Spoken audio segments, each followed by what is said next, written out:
বাগেরহাটের চিতলমারীতে ১৬ ডিসেম্বর মহান বিজয় দিবস উপলক্ষে ঐতিহ্যবাহী বিদ্যাপীঠ শেরেবাংলা ডিগ্রি কলেজে আলোচনা সভা, সাংস্কৃতিক অনুষ্ঠান ও প্রীতি ফুটবল টুর্নামেন্ট অনুষ্ঠিত হয়েছে। সোমবার সকাল ১১টায় শেরেবাংলা কলেজ মিলনায়তনে এই আলোচনা সভা ও মনোজ্ঞ সাংস্কৃতিক অনুষ্ঠানের আয়োজন করা হয়। আলোচনা সভায় কলেজের ভারপ্রাপ্ত অধ্যক্ষ মিজানুর রহমান কাজী সভাপতিত্বে প্রধান অতিথি হিসেবে উপস্থিত ছিলেন কলেজ পরিচালনা পরিষদের সভাপতি ও সাবেক উপজেলা পরিষদ মহিলা ভাইস চেয়ারম্যান রুনা গাজী। এই সময় আলোচনা সভায় অন্যান্যের মধ্যে বক্তব্য রাখেন শিক্ষক প্রতিনিধি আক্কাজ আলী, কলেজ ছাত্র দলের সদ্য সাবেক আহ্বায়ক সৈয়দ মীর, সদস্য সচিব ইমরান মিরাজ প্রমুখ। আলোচনা সভা শেষে শিক্ষার্থীদের অংশগ্রহণে মনোজ্ঞ সাংস্কৃতিক অনুষ্ঠান ও কলেজ মাঠে ফুটবল টুর্নামেন্ট অনুষ্ঠিত হয়। টুর্নামেন্ট শেষে কলেজ পরিচালনা পরিষদের সভাপতি রুনা গাজী বিজয়ীদের হাতে পুরস্কার তুলে দেন। এই সময় কলেজের শিক্ষক শিক্ষার্থী সহ বিভিন্ন পর্যায়ের ব্যক্তিবর্গ উপস্থিত ছিলেন।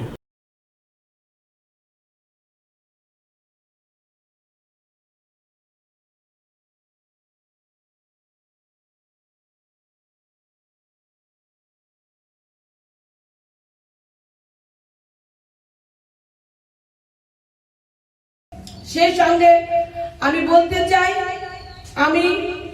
আমি একটা কথাই বলবো, আমরা দেশের নাগরিক, আমরা সুস্থভাবে বেঁচে থাকতে চাই এবং আমরা সবাইকে নিয়ে বেঁচে থাকতে চাই।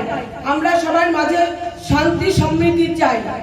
আজকে কলেজ প্রতিষ্ঠানে আমরা ১৬ই ডিসেম্বর বিজয় দিবস উদযাপন করছি।